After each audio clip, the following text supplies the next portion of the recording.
और जहां तक आपका ताल्लुक है, आप 2 दफ़ा वॉकआउट करके आपने कुरम की बात करनी होती तो आप बैठे रहते, मैंने आपको बात करने का मौका देना था। सो आप करना ही नहीं चाहते। प्लीज़ ये पॉलिटिक्स ना करें, ये बड़ा सीरियस मामला है। तो मैं क्वेश्चन आंसर के बाद लूँगा जी। राय हसन नवाज खान साहब, कोई ज़रूरी बात जब एक चीज़ डिसाइड हो गई वो आधे घंटे के बाद भी हो सकती है। नॉट प्रेजेंट, नहीं उनकी जगह नहीं हो सकता। सैयद हुसैन तारिक साहब, नॉट प्रेजेंट। सैयदा शैला रजा साहिबा, नॉट प्रेजेंट। ताहिरा औरंगजेब साहिबा, ताहिरा औरंगजेब साहिबा जी। थैंक यू स्पीकर साहब। Question number 113।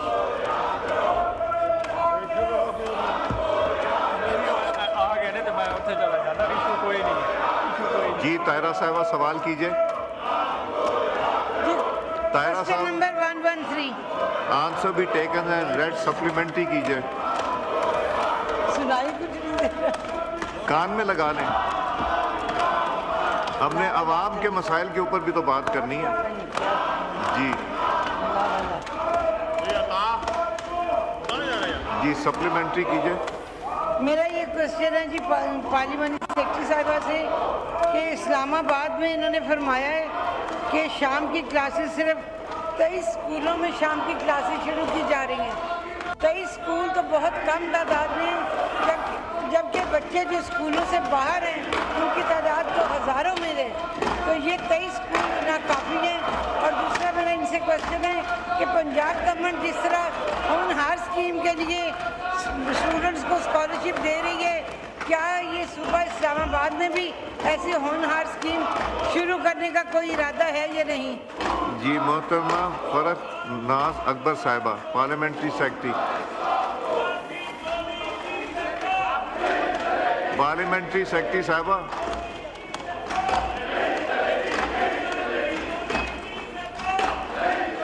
पार्लियामेंट्री सेक्रेटरी जी। एक मिनट। हाँ जी। मैं जरा क्वेश्चन रिपीट कर दूं। इतना शोर है, इतना शोर है, इसमें मैं जवाब नहीं दे सकती। आप प्लीज इनको ऑर्डर में लाएं। एंड ताहिरा प्लीज आप दोबारा क्वेश्चन। आप अपना काम कीजिए। आप मैं क्वेश्चन मुझे ना बताएं क्या करना सर, है। मैंने क्वेश्चन ही नहीं सुना, बोले जाऊं। जी ताहिरा साहिबा रिपीट कीजिए। मैं क्वेश्चन रिपीट कर देती हूँ जी। उनको समझ नहीं आई क्वेश्चन की, तो मैं रिपीट कर देती हूँ। मेरा ये सवाल था कि इन्होंने बताया शाम की क्लासेस में 23 स्कूलों के अंदर हमने इजरा किया है तालीम की क्लासेस का, जबकि इस्लामाबाद के अंदर बच्चे जो हैं वो 23 स्कूलों से कहीं ज़्यादा है। तो ये हज़ारों बच्चे 23 स्कूलों में तो पूरे नहीं आ सकते। उसके लिए क्या इक़दाम मज़ीद किए जाएंगे? और होनहार स्कीम पंजाब के अंदर सिर्फ पंजाब ने शुरू की है, पूरे सूबे के अंदर। तो क्या इस्लामाबाद में ये स्कॉलरशिप बच्चों को देने का कोई इरादा इस्लामाबाद में फेडरल कैपिटल में गवर्नमेंट का है या नहीं? जी पार्लियामेंट्री सेक्रेटरी साहिबा। बहुत शुक्रिया स्पीकर साहब। बिल्कुल इन्होंने दुरुस्त फरमाया है। हमारी पॉलिसी शुरू हो गई है। 2024 और 25 में एजुकेशन वाउचर प्रोग्राम शुरू होने वाला है, जिसमें 5,000 पर मंथ हर बच्चे को दिया जाएगा जो private schools for providing better opportunity to out of school children. तो ये इम्प्लीमेंट होगा इंशाल्लाह। और इवनिंग शिफ्ट में 50 स्कूल्स हैं एफडी की, दे हैव स्टार्टेड, जहां पर 7,500 स्टूडेंट्स आर बीइंग एनरोल्ड और 50 इवनिंग शिफ्ट स्कूल्स हैं फॉर आउट ऑफ चिल्ड्रन, जिसमें 30 स्कूल्स हैं वो सिर्फ गर्ल्स एजुकेशन के लिए हैं। बहुत शुक्रिया जी। सप्लीमेंट्री सैयद वसीम हुसैन साहब। सप्लीमेंट्री कौन क्या बुझू समझू जी। आपने का बटन दबा हुआ था। चलें तशरीफ रखें। अंजुम अकील साहब, नेक्स्ट क्वेश्चन। मेरा ये सवाल है जी कि क्वेश्चन नंबर 114। आंसर भी टेकन एज रेड सप्लीमेंट्री। ये एक कमेटी पहले भी बनी थी, उस कमेटी ने काम क्यों नहीं किया और अब दोबारा आप कमेटी बना रहे हैं। इसका कोई शेड्यूल नहीं दिया कि ये कमेटी कब तक अपना काम मुकम्मल करेगी। 10-10 साल से टीचर जो हैं डेली वेजेस जब काम कर रहे हैं उनको कब रेगुलराइज किया जाएगा और क्या उनकी जो साबका 10 साल है वो उनकी सर्विस में शामिल किए जाएंगे। जी पार्लियामेंट्री सेक्रेटरी साहब। बहुत शुक्रिया स्पीकर साहब। जैसा कि इन्होंने मेंशन किया है, पहले एक कमेटी बनी थी जिन्होंने इस पे काम किया था और उन्होंने 15 दिन की डेडलाइन दी थी, लेकिन एफडी वालों से रिकॉर्ड अब दोबारा इन्होंने एक और कमेटी 15 जनवरी को बनाई है और इनसे ये रिकॉर्ड मांगा गया है इन टीचर्स का। तो जब जैसे ये हमें मिलेंगी तो इंशाल्लाह इस पर पूरा काम होगा। ये 132 टीचर्स का है जिसमें 73 रह गई हैं। तो जैसे ही ये कंप्लीट होगी कमेटी की मीटिंग से जो फाइनलाइज होगा उसके बाद हम इनको रेगुलराइज करेंगे इंशाल्लाह। जी सप्लीमेंट्री कोई नहीं है। Next question Alia. हाँ आलिया कामरान साहिबा। जी सर। जी सर, क्वेश्चन नंबर 115। आंसर भी टेकन एज रेड, सप्लीमेंट्री जी कीजिए। सर, मेरा सप्लीमेंट्री क्वेश्चन ये है कि जो टैक्स में के मामलात में इस्लाहात के नाम पर जो सख्ती की जा रही है, क्या उस सख्ती के नतीजे के अंदर मैशियत जो है मज़ीद डैमेज नहीं हो रही? ने सर स्मगल आइटम्स जो लाए जा रहे हैं उनको नेट में लाने के लिए क्या इकदाम किए जा रहे हैं? जी minister of state Ali Parvez Sahab. Ali Parvez साहब का जी बहुत शुक्रिया स्पीकर साहब। जो ऑनरेबल मेंबर साहिबा ने जिस मसले की तरफ निशानदही कराई है सर, इसका बहुत ही करीबी किरदार है अगर हमने पाकिस्तान को एक जामे और पायदार तरक्की के सफ़र के ऊपर डालना है। तो इस चीज़ को और इस इदारे की अहमियत को देखते हुए वज़ीर-ए-आज़म साहब ने 19 सितंबर 2024 को FBR की भरपूर ट्रांसफॉर्मेशन का एक प्रोग्राम जो है उसको मंजूर किया था। उसके मुताबिक आपके IRS की भी और कस्टम की भी जो डायरेक्टरेट है उसकी बिल्कुल रिस्ट्रक्चरिंग की जा रही है, क्योंकि मेंबर साहिबा ने कस्टम के शोबे और स्मगलिंग के सिलसिले के अंदर बात उठाई है, सवाल निशानदेही उसके ऊपर की है सप्लीमेंट्री क्वेश्चन में। तो यहाँ पे मैं गुजारिश करना चाहूँगा कि बॉर्डर अपने एरियाज़ को रीइंफोर्स करने के लिए इंडस कलेक्ट्रेट का भी एक कॉन्सेप्ट को प्राइम मिनिस्टर साहब ने अप्रूव किया, जिसके ऊपर इंडस के ऊपर जो आपके 20-22 ब्रिजेज़ हैं, क्योंकि जो कंजम्पशन सेंटर्स हैं वो सारे ईस्ट ऑफ इंडस हैं, तो वहाँ पे कराची के अलावा क्योंकि सारे के सारे कंजम्पशन सेंटर्स ईस्ट के अंदर हैं, तो उन ब्रिजेस के ऊपर भी FBR की कैपेबिलिटी को रीइंफोर्स करने की कोशिश की जा रही है। इसके अलावा वसाइल के ज़रिए FBR और कस्टम की जो कैपेसिटी बिल्डिंग करने की कोशिश की जा रही है। इंटेलिजेंस बेस्ड ऑपरेशंस को करने के लिए, इंटेलिजेंस कैपेबिलिटी को बढ़ाने के लिए रिस्ट्रक्चरिंग प्लान के अंदर एक जामे मंसूबा बनाया गया है। इसके साथ साथ आप जानते हैं फेसलेस अप्रेजमेंट का भी मंसूबा आपका 15 दिसंबर को ऑपरेशनलाइज कर दिया गया है। तो एक भरपूर ट्रांसफॉर्मेशन प्रोग्राम जो है उसको तरतीब दिया गया है और हम इंशाल्लाह ताला बिल्कुल जामे बुनियाद के ऊपर इस रेवेन्यू के जो हमारे फुकदान का मसला उसको हल करने के लिए जा रहे हैं। जी बहुत बहुत शुक्रिया। जी सप्लीमेंट्री आसिया नाज तनौली साहिबा। शुक्रिया जनाब स्पीकर। सर, सवाल के दूसरे हिस्से में सप्लाई चेन के हवाले से बताया गया है कि सप्लाई चेन को दस्तावेज़ की करने के लिए वैल्यू चेन डिजिटलाइजेशन और अंदरूनी निज़ाम को डिजिटलाइजेशन शामिल है। सर, मेरा सवाल ये है कि फ्यूल प्राइसेस और पॉलिसी में अगर बेहतरी की जाए तो सप्लाई चेन जो है वो बेहतर हो सकती है। तो क्या ऐसी लॉन्ग टर्म पॉलिसी बनाई जाएगी जो सप्लाई चेन जो है उसको बेहतर किया जाए, ताकि बाहर से जो कंपनीज आ रही हैं वो उसके दूरस नताइज पाकिस्तान को हासिल हों? जी अली परवेज साहब।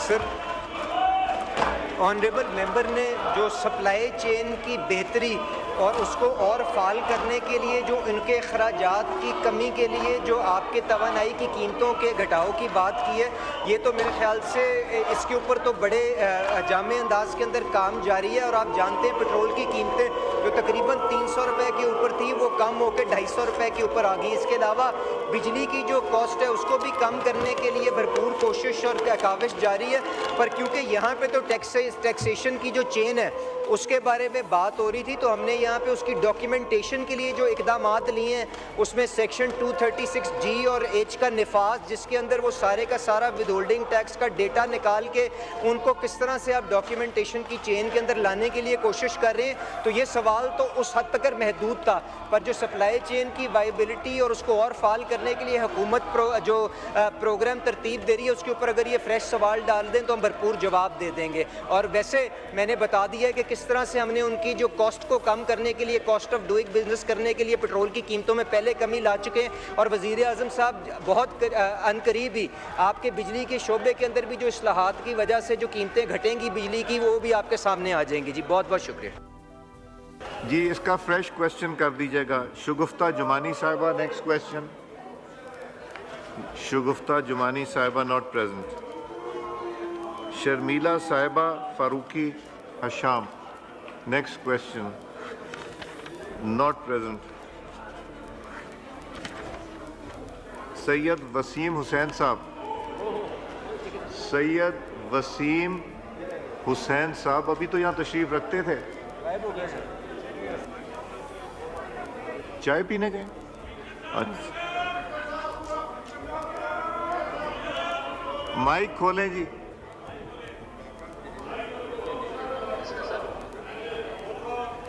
महबूब साहब का।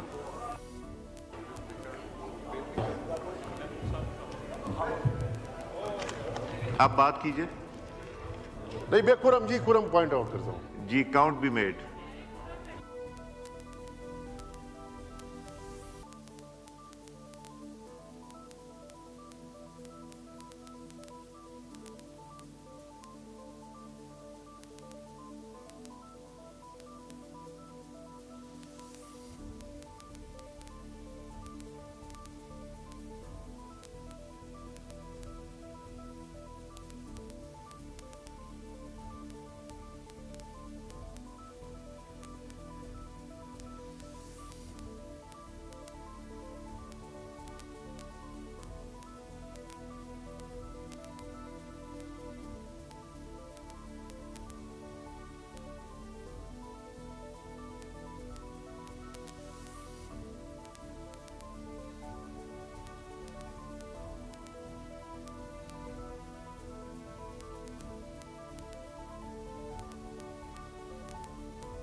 The House is not in order. It is adjourned till the quorum is complete.